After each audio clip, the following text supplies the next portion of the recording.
Hi, I'm Construction Gamer and this is Transport Fever 2. Urban Games have kindly given me an early access key so I can take a look at the game and show you some of the new features of this brand new game from them.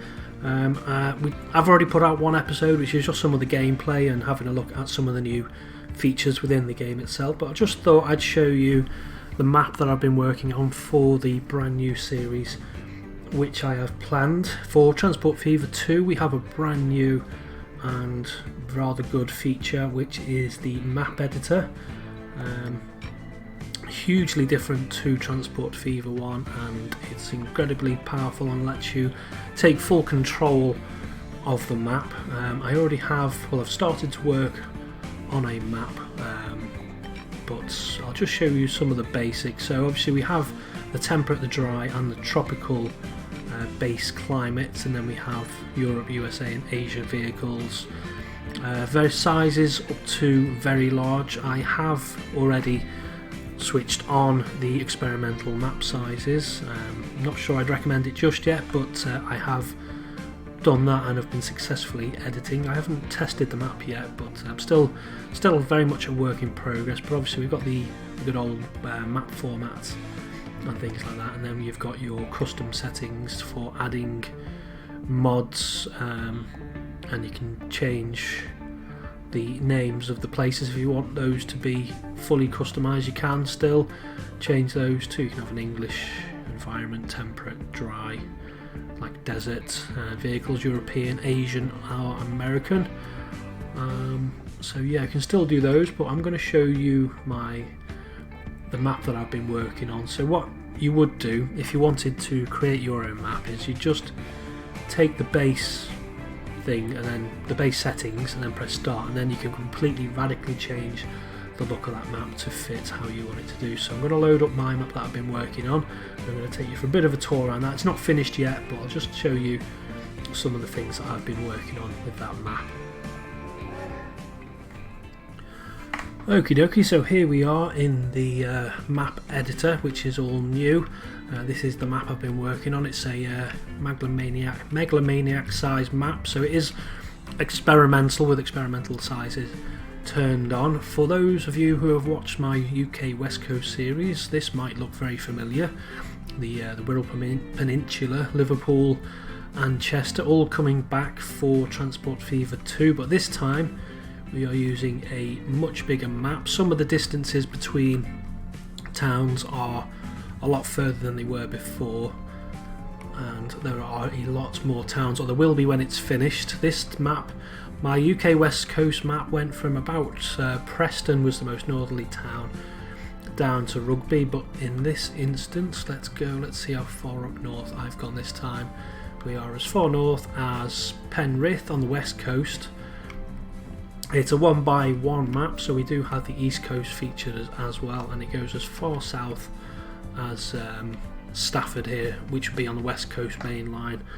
We've got Utoxeter. Whitchurch is new to the map as well, because we are using a much bigger map so we can fit some more towns in. Welshpool featured on my UK West Coast, but what you'll see the difference here is we're going to be able to build a Trans-Pennine route right across the Pennine. So we've got Rochdale, Todmorden, Halifax covered, over to Bradford, then Leeds, and it goes as far east as Hull.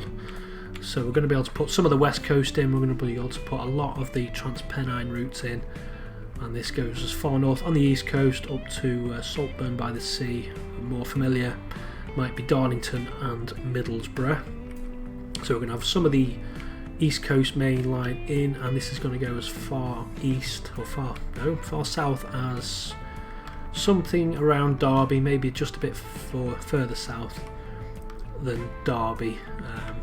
Now what I've done for this, for those of you who have created maps before, you'll be familiar with height maps and things, and you can still import height maps, but it's a lot easier now. What you need to do is you go to, there's a icon here which says height map, and you can either generate a brand new height map and you can change it to however you want it. You change the base theme, keep assets and all things like that, but then you can actually import a height map as well. So you handily. It gives you the directory that it needs to be saved in order to load it. So it's C program file, Steam, user data, 189, yeah, all that, and then put the height map in that address and save it as has to be a grayscale, and it has to be a PNG file in order for it to load.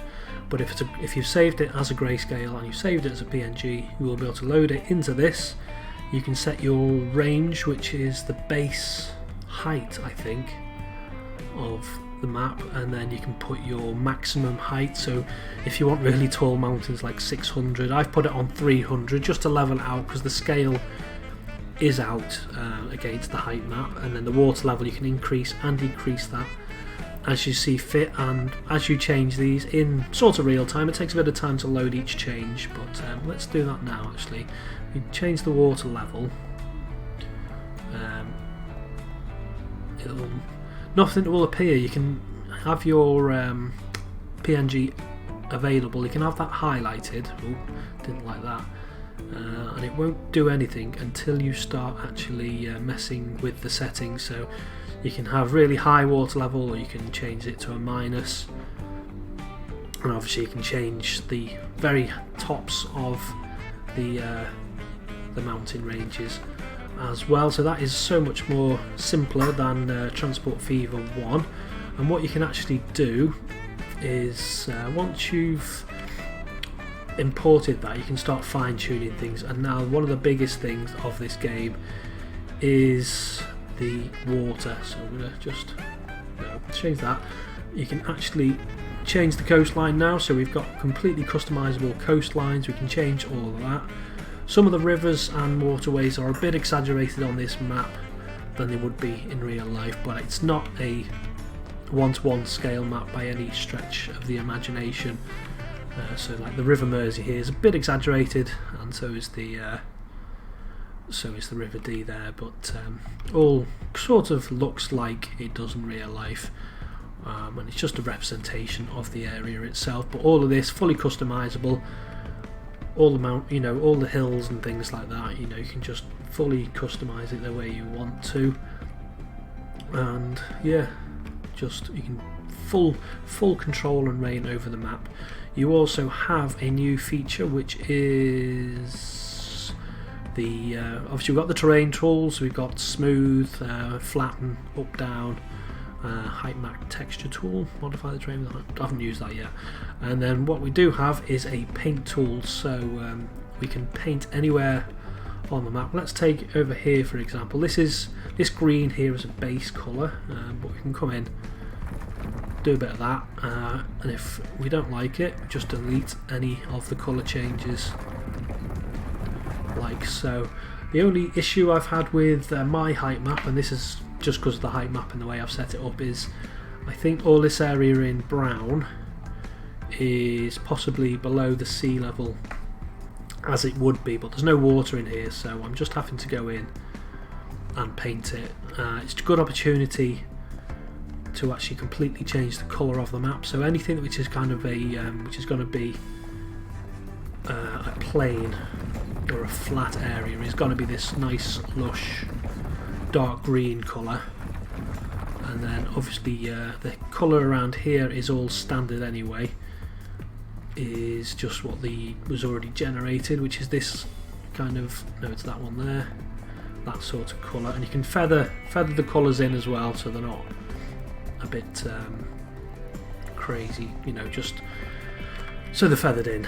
Yeah, so get rid of that like so, and you get some nice frill like edges there, and you can just do please what you want. You can change the strength of the brush, so you can just even more just graduate the colours of the different textures and things like that. So you can just graduate that colour there, just make it look a bit better, possibly help you increase the strength, but you can just see just ever so slightly blends that in. So you can blend all your colours in, and you can do all that. I've got to paint all this green, which is a big job, but hopefully be worth it. And as I'm going along, I can be painting other textures in. So by the forest, any forest, just coming in with like a brown texture, turn the strength down, have this brush on, and then just change the colour of the texture, just to bring a bit more life and a bit more vibrancy and interest to the map itself.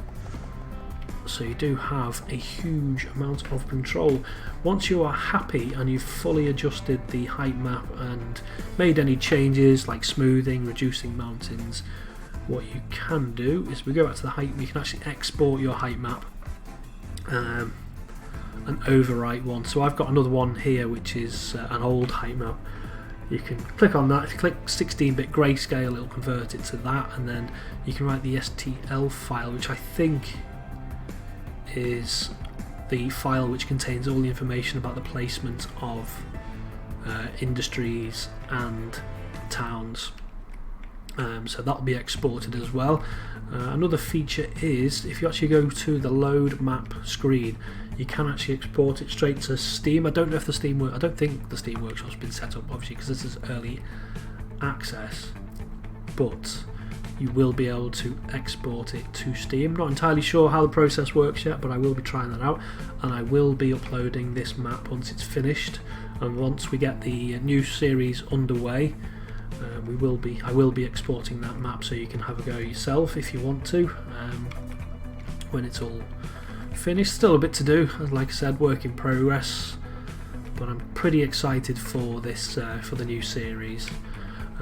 What I hope for the series itself, I want to make it a bit more realistic than the previous one. Obviously it's not to scale again, because I wanted to work with a wider area as possible. I wanted to go from east to west across the Pennines, but I'm going to try and strive to have flat junctions, so we're not going to have any roller coaster junctions like we possibly might have had in the previous series. I want things to be a bit more accurate and look a bit better than they possibly did. So if you do watch the series and you do catch me building any roller coaster junctions, then drop them in the comments and I will make changes as and when we go, and I'll try and get the likes of, say, a 4-track section. I'll try and make that so it is 4-tracked in the game, and obviously working within the limits of the scale, but yeah, having it a lot more detailed, a lot more realistic than the previous UK West Coast series, which was worked on a slightly smaller scale. Some of the distances were a bit smaller.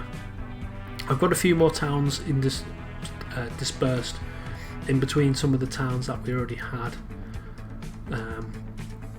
in the last series, but yeah, hopefully some of the distances are a bit better and they make a bit more sense geographically. They're a bit more accurate. As I wait for this autosave, come on, it's a big map, so it's going to take a while to save. I'm not entirely sure how the game from the get-go is going to perform with a huge map like this, but seems to be holding it quite well. One of the things that I might do with the new series is from the very start, if the mod comes out, actually have population reduction mod installed, because obviously this is a bigger map. It's got many more towns than it previously had. Can I bring up, has it got the number of, does it? Towns. Connections, doesn't say the amount of towns we've got, but we've got all those white dots are towns, and you can see I've got this whole southeastern section to add towns as well. So there's going to be loads of towns. This actual panel, I suppose I should talk about it while we're here, is the streets panel. So if I keep my existing ones, and what you can do is if you click on a town and then you click on another one, you can actually build a road between each town, and that way you connect all the towns up. You just, on the map it just shows you like a point to point, but what it will do is it'll take into account the terrain, and it will actually build a road connecting those two towns up, so you can completely customise everything. All the roads, all the street connections are all fully customisable and set up as you see fit. So if we generate, sometimes you just have to hit it a couple of times just while, I think it's just thinking about it, and it will eventually set up the road connections between the towns, or you can do it yourself. You've got full control. You can add streets in the actual map building phase as well, so yeah, just so many different things you can do. Obviously you can export that height map and use it on other things and things like that, or you can just play it, which we will be very soon once it's finished. So there we are, that is my new map for the new series for Transport Fever 2. Hopefully you'll join me for the new series. I think it's going to be quite interesting and quite enjoyable. So yeah, that's the map for the new series. Going to leave it there for this episode, and I'm going to say until next time, bye bye.